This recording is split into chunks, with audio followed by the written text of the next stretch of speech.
Hi, y'all. Welcome to Hustle Humbly. It's Alissa and Katy, and we are two top producing realtors in the Baton Rouge market. We work for two different companies where we should be competitors, but we have chosen community over competition. The goal of our podcast is to encourage you to find your own way in business. So stop comparing yourself and start embracing your strengths. Hello, Alissa. Hey, Katy. How are you today? Just lovely. That is wonderful. This is episode number 78. I think it was 2 or 3 episodes or 4 episodes ago that the New Year's episode. Okay. The first Monday of the new year, January 4th. Okay. I noticed during our episode, we kept talking about Office Day. Right. And we only talked about it for about 5 minutes, but I thought, we need an Office Day episode. So good news. I love Office Day. An entire episode dedicated to also my favorite, the Office Day. Yeah. I love an Office Day too. It's so important and it's so neglected. It's the easiest thing to cross off of your to-do list. And it's nothing better than implementing a full Office Day and committing to it. Yeah. At the end of it, you'll have accomplished so much. You'll feel like it's clean slated. Yes. It's just it's pivotal. Mm-hmm. So I do try once a week. Okay, so let's start here. Because everyone's going to be like, I don't have time for an office day. Right. A whole day in the office? How are you going to do that? The office can be your home office. Yes. Your coffee shop. Yes. I honestly would prefer one of those two options to the third option, which is your office in your office building. I do not go to my office building on Office Day. I don't know. Too many distractions. So many distractions. Too many people. People have needs and questions, and you want to be nice and helpful, and they want to tell you about their latest deal. But if that's where you work, you got to shut the door with a sign. You got to shut the door, and you have to make it a real Office Day. Yeah, it needs to have a sign that says, do not disturb, meeting in progress. Right. And the meeting is with yourself. Yes, I can't cancel that again. I can't cancel on me again. And I think that you do it sometimes do you do it on the go sometimes or always at home? I'm usually always at home. Mm-hmm. But sometimes on my break, I will go grab lunch. Yeah. Pick up lunch and come back, get out the house. Yeah. But I usually purposefully, on my Office Day, I try not to get dressed. Okay. That also prevents me from jumping up and someone says, I need to see a house. Yes. You're like, I'm sorry. I'm available tomorrow. Yes. I think that is a great tip. Now, on the flip side of that, I did hear on my Office Day, in order to increase productivity, I like to put on clothes. They could be leggings. Okay, yeah. I'm just not in my pajamas. And I heard this tip once on Office Day, put on shoes. Even if you're at home, and sometimes it's just a flip-flop, not your slipper, not your cozy socks, put on actual shoes so that and I operate in my home office every day when I'm working. I don't ever go to an office outside of my home. Right. So I am 15 years deep and I have no trouble with this. Sure. I get up, I clean my kitchen, I get my kids off to school, if I'm going to exercise, if I'm going to shower, all of these things can happen before Office Day begins, but I put on the clothes and the shoes and I walk into my office and sometimes I literally shut the door. But I'm pretty much so excited to be in my office that I don't need to shut the door. I'm not leaving to check the TV. Oh, that was serious. Bless you. Sorry. Thanks. Or go look at Netflix or no. The puppy has been a little trickier because he does need some attention, but we try to if I'm focused, he's with Jay or in the kennel or whatever. I do feel though, so when I'm at home all day for Office Day, I kind of like that I can get up, let the dogs outside. Yeah. They're playing. I'm working. Yes. I take a break. I let them in. Yes. No, I think a break is good. Yes. It's almost like the breaks are things that need to be done around your house. In your house. Yeah, I totally feel that. And if you don't have a designated home office, before I did, y'all, my laptop is my office. Right. It can be on the couch. It can be at the kitchen table. It can be at the breakfast bar. It does not have to be. I can work in a bar. I can work in a car. Yes. Yeah. I love Dr. Seuss. It's so good. I can work in the kitchen. Whatever you need to do. Anywhere you need to.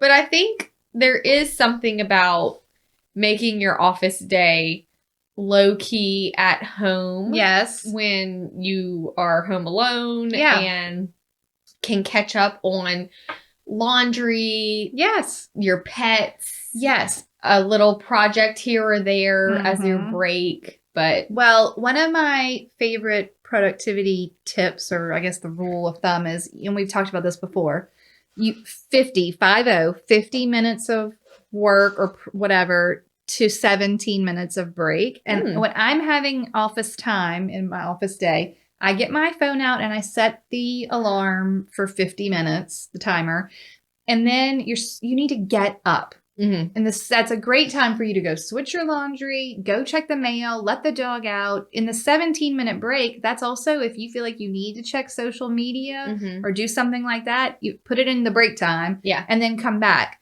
A lot of people talk about time blocking.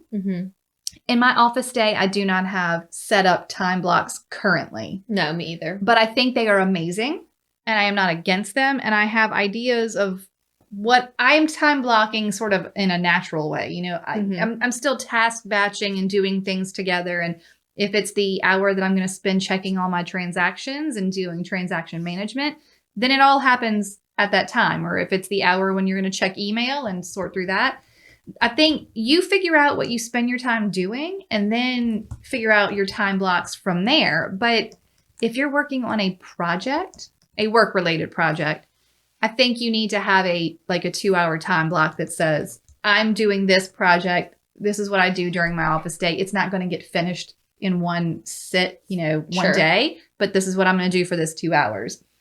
I've done many projects over the course of my business. Yeah. Email clean out, like a major one, like an overhaul email. Yours is nice and under control, but there's plenty of people listening right now that need to. It's kind of funny because sometimes, because my brain is so email oriented, that when I clean out my email, sometimes I don't know what to do. You're like, I ran out of things. Right. I did all the things that I forget. But then while I'm folding laundry, I go, oh, I need to do this or that. So this is I'll give you the structure of my office yes, day. Please do. So after I drop Haven off at school, I come back. Again, I'm in leggings and a sweatshirt.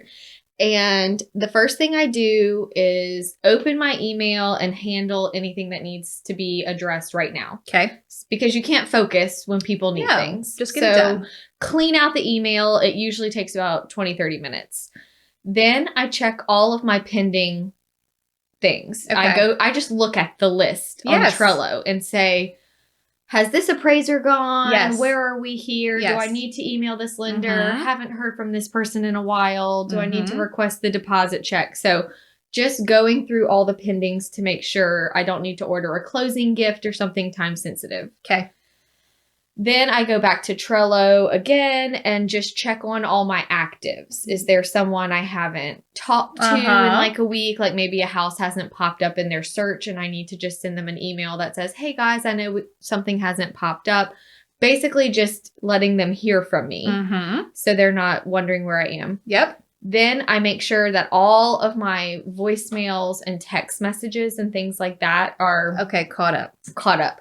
So once I do those things and the email's cleaned out, I really do struggle sometimes with, okay, so what needs to be done? Right. Because office day is your day to be proactive. Yes. And sometimes being proactive means you have to actually think of things. Right. What do I need to do? So some other things that I do is I go through the notes section on my phone and just make sure everything is where it needs to be there. Because sometimes if I can't pull up Trello quick enough or something, I'll just leave them there. Yeah, and then I'll copy and paste it and put everything where it needs to go.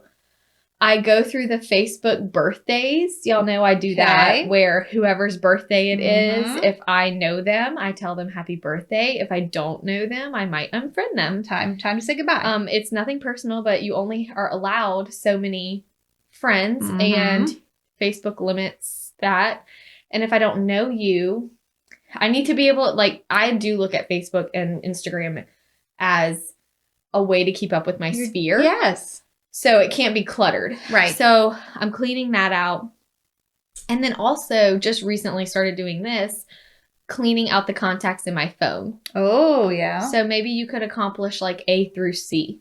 Mm-hmm. And making sure that the people that you communicate with regularly are in your database. Yep. They're up to date. Mm-hmm. Cleaning out the data. Like whenever I go through my contacts in my phone, I'm updating the database at the same time. Mm-hmm. Making sure that, hey, I do talk to this person a lot. Why aren't they in my database? Yeah, maybe they've never expressed real estate interest, but they should probably be in my spreadsheet. Right. Yeah. So that's just some I like that. Things.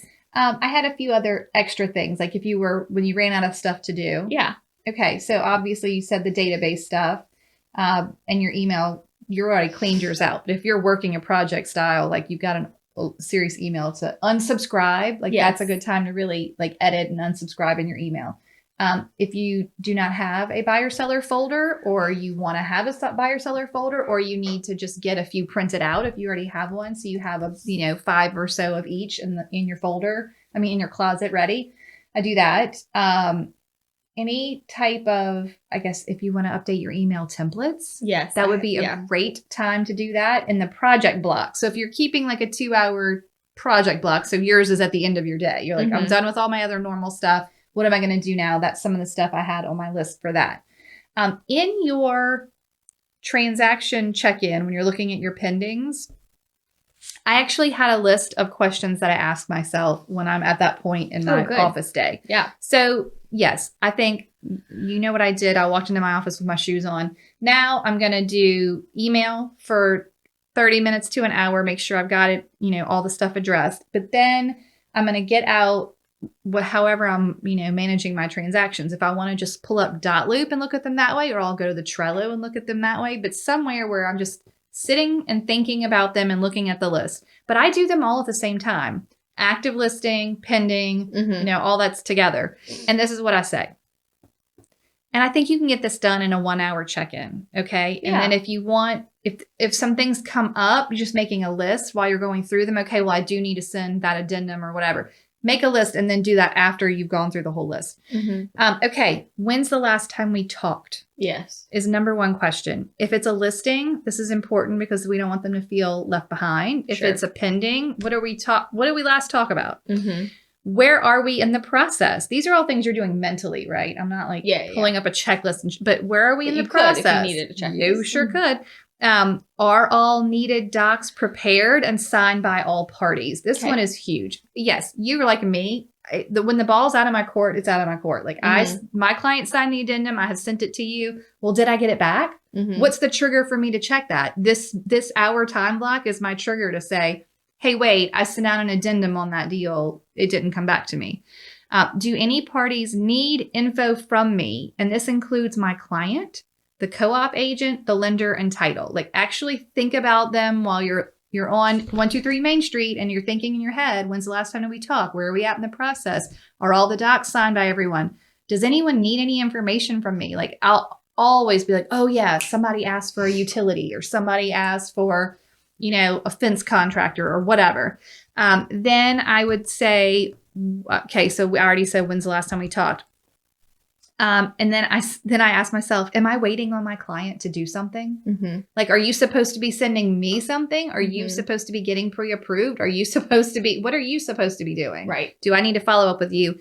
And the last question, and this one is important for buyers and sellers, how are they feeling? Like if I need to check in, if I haven't talked to them in a while, you can simply find out, how are you feeling? Are you worried, stressed, concerned, happy? You need help? Like, tell me. That's a good check-in. Yeah. And that's all the things that I think while I'm looking. And of course, I have workflows and checklists in Trello and in paper if I want, where I'm literally checking off, okay, now the appraisal is ordered. Now the inspection repairs have been addressed. Yes, all of that's happening in this time frame. But this is, I feel, also how you prevent losing clients, especially buyers. Yes. Sellers you have a contract with, but of course they can fire you at any time if they're unhappy. Oh, for sure. But even just the buyers that slip through the cracks and they say we'll let you know what the lender says, and then it's been 3 months and you say that person that I don't know what did the lender say, right? Yes. But that's why things have to be written down somewhere. Yeah. But not just written down, but actually utilized. Well, the office day is the system. Yes. The office day in itself is the system by which you're getting that stuff done, by which you're saying, here are my time blocks. This is what I need to accomplish. And even if you don't like time blocks, what's my overall list for that day? What I need to check my database. I need to check my transactions. I need to check in with whatever. Like what do you do in your do I need to do content creation for social media? Do I need to check in with my assistant if you have one and like make sure they're in the right place? Like your office day is the time that you've reserved to treat your business like a business, to work on your business, not in your business, to record sales, to like keep up with your stats, to figure out your budget. There's 1,000 million things I could do on my office day. And if you are not currently having an office day, when is that getting done? I can't imagine. I literally, it blows my mind. And I'm going to tell you, I just did at the end of the year, I did that mastermind with Chelsea Peterson. And one of the number one pieces of advice I was giving people when we were talking about their systems and how to improve on that was, do you have an office day? And the answer is always no. And do you think you could try it? Right. Let's try. Would you be willing to give it a try? Because I'm telling you now, it's huge. Now, for everyone listening who has kids at home or a full-time job or, some extenuating circumstances that make a full day locked in your office a problem, I think you need to start off with an office block that is at least 4 hours. And I do mean if that requires you to get childcare for the 4 hours, I think that it's worth it. Yeah. It's huge. And I'll tell you how I failed in this when I first had my first baby. She was home with me until 9 months. It's a long time. It's a long time. And bless my mom would come, which was great, if I had an appointment. And I never asked her to come so I could do office work. So I tried to piecemeal office time together in between naps and feedings and everything. And one day it got so bad, I did not need to go out of the house for an appointment, but I had so much admin that needed to be addressed that I normally had been doing in 8-hour blocks once a week, right? Yeah. And you haven't. I broke down into tears. I was like, I can't live like this. I was on the phone with my sister. She's like, I'll be right over. And she watched the baby while I did my admin because I'm not good at small blocks. Right. I need the time. So find 4 hours minimum. But ideally, get the whole day. And I think one of the other rules of office day is it's not the time when you go to lunch. Hello, friends. We are so excited that so many of you are using the template course, and the reviews are just pouring in, letting us know that it has helped your business as much as it has helped our business. Yes, listen to this review. Thank you so much for providing this wealth of information, knowledge, in template form. So far, I've used a handful and received positive feedback like, this is so professional, or I really appreciate how organized you are. I mean, can you imagine? Yeah, your clients are actually going to say that. Yes. All right, here's another one. Thank you so much for this. I can't tell you how many times I've started this and how many notebooks of samples and notes I had. I have ADHD and it is super hard to stay focused on getting it done. Having it all in one place is going to make it so nice. That is what we're here for. I know. Just look, you don't need to reinvent the wheel. Just use these. Yeah, nice and simple, easy, ready to go, ready for you to put your own logo on, make it sound like you. So head over to hustlehumblypodcast.com/course and check it out. That's right. And you're going to enjoy them. You're going to love them. You're going to change your life. Literally fired my assistant. They are the best. Okay, enjoy the template. Yes, enjoy. So I have on here, be aware of time-sucking activities. Yes. Because that's not what today is for. Tell us about them. I try not to go to lunch with a friend because then you don't have anything scheduled and it could be a 2-hour lunch. I could be here all day. Yeah. Right, that's my number one note. Your office day is not a day off. No. It is a work productive. day. Yes. It's a work day. But it should be relaxing. Yes. It should be inspiring and motivate. By the end of it, when your family comes home, you should just be like, you should feel energized. yes, I'm so caught and up. fully And available. Yes, available. Fully able to focus on then not work. Mm-hmm. Because we've gotten all the work done. But you're right. You cannot go to lunch. Mm-hmm. Ideally, you make your lunch in your kitchen and Yeah. spend 30 minutes and then go back to work. Mm-hmm.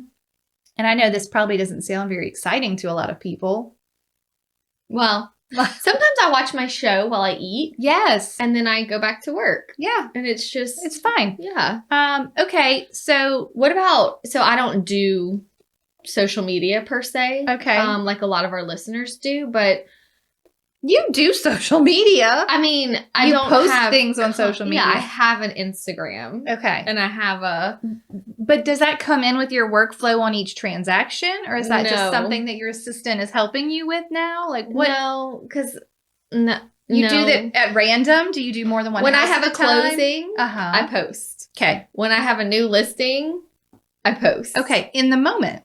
Yes. You don't wait for office day. You're just Yeah, I just part do of your that. regular day. Right. Like Okay. whenever I get, before I close out a transaction in Yeah. Trello, I make sure I have posted. Well, I think that's fine. So that's, to me, and that's the thing too, kind of how you said you're not great at small blocks. Mm-hmm. And I agree with that. But the good thing is, if you are being diligent during the week, office day, because here's the thing, if you're not diligent during the week, office day becomes only catch up. Oh, it's just digging out from under the mountain. Like you don't even make it to step 2 No. of being proactive. And believe me, I've had many office days when that's happens. all. Look, especially in the busy season. Look, you got to dig out from under the mountain sometime, Mm-hmm. and that happens on office day. Mm-hmm. But ideally, like what you're saying is, be more efficient on the daily basis. Yeah. And then on your office day, it should only take you an hour or 2 to go through like things that need addressing now. Yeah. And then hopefully the goal is that you can move on to follow up, cleaning out your database, checking in, organizing your brain. Right. Do you want to start some type of new marketing? Or do you, you can't start new projects and take on the new shiny thing if you're not caught up. Where I was going with that. Oh, tell me. I'm so sorry. Do you have advice like for be aware of time-sucking activities in the social media realm? I mean, like, yes, it's important if that's a big part of your business to have content, but at the same time, how much is too much? Right. Because this is what happens. And this is what I learned a lot on those mastermind calls. Especially because it was social media focused. The mastermind had both parts. Yes. Systems and social. Yes. A lot of people who are focused on their social media, that is their method of marketing. That's how they get new clients. I think that's amazing and important. What would happen is if you're also a perfectionist, those two things paired together are disastrous. Mm-hmm. So they would spend a lot of time tweaking.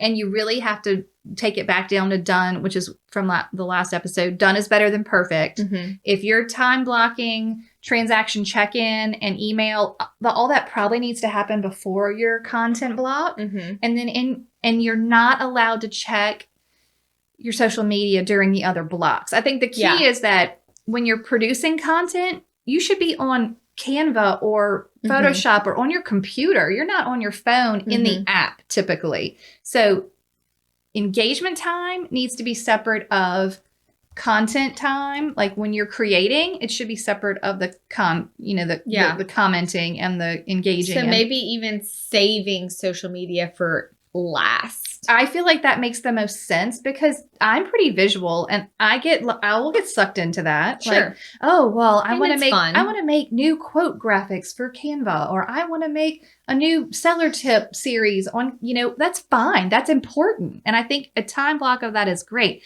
What is the best way to do it is, okay, let's say I used to do testimonials every Tuesday. Yeah. I went into Canva, I made a testimonial template, and then I started cutting and pasting. You've done this. Yeah. I cut and paste all of the testimonials into there, and then they're all ready to go, and they're saved up. So when I want to post one on Tuesday, I just it's already done. Right. It's about progress. Yes, and that's a project you would do on your office day, and that type of stuff, the consistency in your social media can happen really easily on office day. Yeah. This week, I'm going to work on my seller tip series, and I'm going to make, if you make 10 graphics with all the same picture, but a different tip, that probably, if you're focused, won't take you an hour. And then if you only post one a week, that's 10 weeks of content. Right. So I think that I would say, and don't do your engaging, I think, on a daily basis. It makes more sense to do a 20-minute time block or an hour or 30 minutes or whatever you want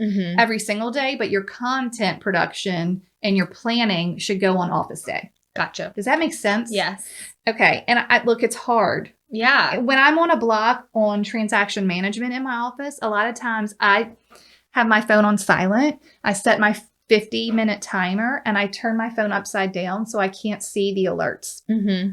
That way I finish doing, or if I'm doing email or whatever. The problem comes in when in your email, if you're on the email block and it says, oh, send so-and-so this contact. And then I pick up my phone to send so-and-so the contact. And now I've seen all the red circles and you're sucked in.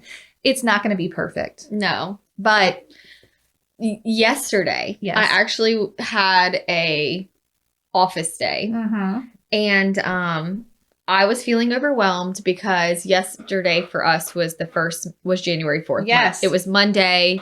I hadn't really been on top of my email. Right. Because we had New Year's and the weekend and school's closed. So I had just been responding to things saying, right, Monday, I'll do this, I'll do this, I'll do this. They were building up. And I was thinking to myself, I was kind of dreading, like I was having a little bit of anxiety about my office day because my email was so lengthy. And I thought, I'm not even going to get to be proactive and do the other stuff and feel like I get ahead. Yes. So after I dropped Haven off at school Monday, I get back and I sit down and I just started. And 2 hours later, my email was so caught up and I was amazed. Yeah. And I still had all day. So you're like, I have time. Yes. And it proactivity, here we come. Yeah. It felt like I would never get caught up. But once you just if that's put your favorite music on, get in the zone, light your candle if you need to. Yes. And I did not move. I bet you didn't. No, I will tell you an interesting secret too, especially for the people who Monday through Friday, 8 to 5 is maybe just not logistically an option for you. Saturday morning time block for office day is so beyond productive for me because no one typically is calling you on Saturday morning. Yeah. No one is sending you work-related email on Saturday morning. What about your kids? No, well, luckily, they are pretty self-sufficient now. Yeah, they're old enough and they want to go watch TV. They want to play a video game. They want to watch TV. They don't need me at that moment. And you can do a lot more in 2 hours with no break-ins. Right. No email break-in, no phone break-in, no text break-in. You just accomplish a lot more, a lot faster. Yeah. So you can really get like some serious work done on a Saturday morning or, just an off time. I find too, if I have the ability, if I'm working like 5 to 7 p.m. in my office also, or an hour after the kids go to sleep, you can get a ton done in off hours because no one is going to break in and ask you for anything. Sure. You're going to be left alone. That's a very good point. Which is fine. And so I guess my point is don't tune us out if you're like, I don't have a day. I can't find a day. Also, don't just say I can't. But try and find a block. And here is the other key tip to office day. I've had them different ways. I've had it whenever I can. I've had it just let it fall wherever my schedule allows. And sometimes what would happen is if I'm in a busy period and then 2 weeks go by and I haven't had the office day, I'm like, this is not good. A lot of times office day on Friday for me was great because it's a nice wrap it up, prepare for weekend showings, or if I had a, open house coming or whatever, and then just close out the day at the end of Friday, close the computer and feel really finished, like an actual end to the week. but there are a lot of closings on Friday. Right. So a lot of times it would get broken into. So I started doing it on Tuesday. Mm-hmm. And what I find is Tuesday, Wednesday, Thursday to be the easiest to protect on your schedule. Yes. Because people need Monday's always things Monday. crazy. They need things and Friday you have appointments. Mm-hmm. It seemed to be the easiest to do it on Tuesday. But whatever day you pick, the key is that you put it in your freaking calendar. Not, I think I'm going to have Tuesday be my office day. And then all of a sudden someone wants to do an inspection on Tuesday and you're just like, that's it. It's gone. It just disappeared into thin air because it was never anything anyway. Mm-hmm. If you put it in your calendar and then someone calls you for an inspection and you have to do it that day, take the calendar event and move it to Wednesday. Right. Like, you have to keep it. You can't just cancel it. Move it. I'm not saying this to like toot my own horn. Oh, let's see that.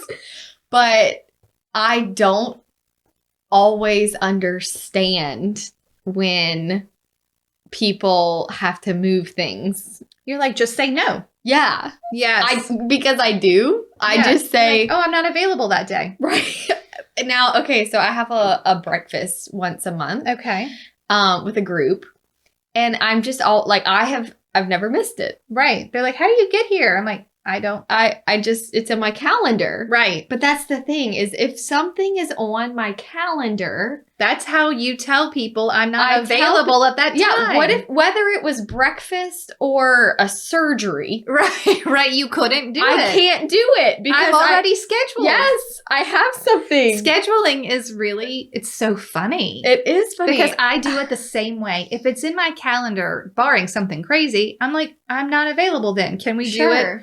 But I'm going to tell you what that stems from. I've done a lot of thinking on this. Okay. Stay with me on this. You did 96 transactions last year. Yeah. If someone doesn't like that you say you're not available in that time slot, your mindset is not, oh God, I'm not going to make money. I'm going to lose them. And then you don't have the scarcity on the level that most realtors have it. They feel like they have to be slave. They think they have to say yes. And then they get in the habit of saying yes. Mm-hmm. And then you don't run your business like a scheduled business with office hours and business hours because you're afraid. I've had people question, but what about what's in the best interest of your client? Yeah, I don't like that either. And I'm like, what are you talking about? I asked if they could do Thursday and they said, sure. Right. Did you even try? Right. If my client said to me, I must do it Tuesday morning during the scheduled breakfast because blah, blah, blah. Right. But it never happens like that. I haven't ever had a situation where the client was like, no. Right. You can't be there. We cannot do it at another time. You don't call your doctor's office and tell them when the appointment is going to be. I know. You don't call any professional's office and tell them when the appointment is going to be. You ask them what is available. Right. It's so crazy. But it is interesting how it's such an easy concept for some people. That is an industry-wide and issue. Then some people, yes. Because I can't tell you, I have friends that do a couple transactions a year, and that is fine, but they cancel on me the most. I gotta go do a showing. And I'm like, what are you doing? Yeah, you can't make time for me. Yeah, I don't understand what's happening. I mean, and people have asked me before how this office day is devolving into scheduling, but I think it's key. It is key. People have asked me before, how do you handle personal time, or like if your kids need? I'm like, my kids are scheduled into my calendar exactly the same way an inspection is. Yeah. Or a closing. Right. It's the basketball game. Right. I'm not available right now. Yes. Like it's really that black and white. Yeah. Now, and that's going to be the default. I'll say I'm not available then. If something really traumatic is happening and it's not like a one-time play at school or something. Sure. I guess I could make a change, but I very rarely do. I know. And that just comes from you have to say, I'm sorry, I'm not available. And this counts for your office day. I'm sorry, I'm not available on Tuesday. Nobody needs to know it's because of your haircut or because of your office day or because of your... But you know what? What are your priorities? Yeah. If the priority is your office day, then you're going to say no. If the priority is your kids, you're going to say no. If the priority is just... dealing with every last minute buyer request, well, then I guess that's what you're going to do. Yeah. So the office day should become a priority. And once you get in the habit of that, you won't want to get rid of it. Mm-hmm. You cannot go to lunch with your friend. Not on this day. You cannot watch the whole of Netflix. You can watch 30 minutes at lunch. You cannot. There was one other thing that's going to sound weird, and I don't mean you cannot. Somebody asked me about, well, is that when I can do my office sales meetings and, education or like a class, blah, blah, blah. And I'm like, you know what? If you want to take your 2-hour time block of your office day and that be a webinar, a class, whatever, fine. Yeah. But I still think it needs to be something that's housed within the walls of whatever your office is. Yes. Right. And it's not you leaving and having travel time. And right.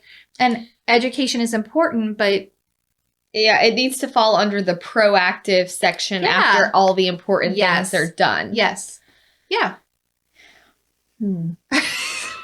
I mean, I think we're both really passionate about the topic of the office day. I am. That's why when I was listening to it, I said, man, we only talked about office day for 5 minutes in this episode, and I'm all like gung-ho about it. Like I want to do a whole episode. Because office day is a lot like email templates. It's life-changing.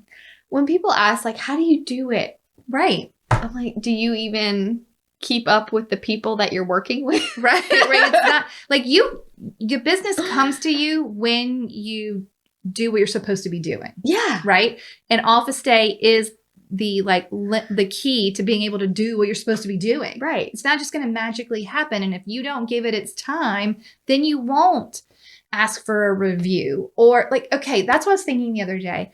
There are a lot of activities when you're in real estate that are not required to get paid. Right. I'm not required to make a listing binder and put it in the house and have all the information available for showings. I'm not required to make a postcard or a flyer or a social media post. I'm not required to ask my client for a review. You're not required to do lots of things that are our systems that we do as part of our process. But if you have an office day and you have systems in place, then you can do all of those things. And those are the things that take you from being I have to search everywhere for leads to repeat referral. It builds on itself, and you don't have the space to do any of that. No. If you don't make the space to do it. Right. Yeah. And that is the importance of office day. I love my office day. It's my favorite. I love my office. I could not do what I do without You've been renovating your office. Yes, I did. Do you feel like you're more productive in there? Or you just, I do. I enjoy it. I enjoy looking at it. Yeah, I love it. I feel good in there. My office has to stay tidy. Yes. And well decorated. Same. And that is a space where my brain doesn't get distracted by, oh, I wish that I had this, or I wish that I had time to clean up that pile of garbage. No. In my office, it is serene. It is peaceful. It is simple. And I get the things done there. Yeah. You guys should all institute an office day.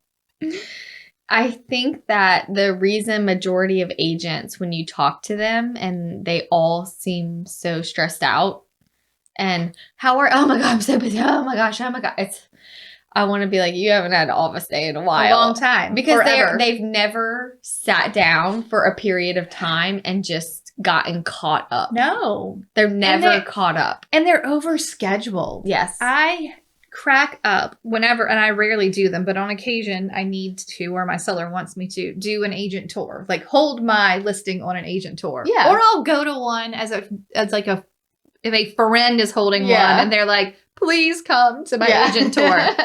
Y'all, the same people are at every agent tour. And I don't think it's just for the free lunch. I just think they're like, this is what realtors do. Right. My point is, that's overscheduling. Yes. That's doing a non-income producing activity that doesn't help your business at all. And we don't need to overschedule ourselves as realtors. We need to schedule the things that are important and then stick to it. I wonder if we could do a whole episode on scheduling. I'm sure we could. Possibly. Well, I think we've reached our limit on office day. Okay. This has been a kind of a long one, and we got sort of heated about that. Yeah. Whew. Do you have a toast? I do have a toast. All right. Today's toast. And oh gosh. You want to help me pronounce this last name? Okay. This is a long, okay, ready? Borcherding.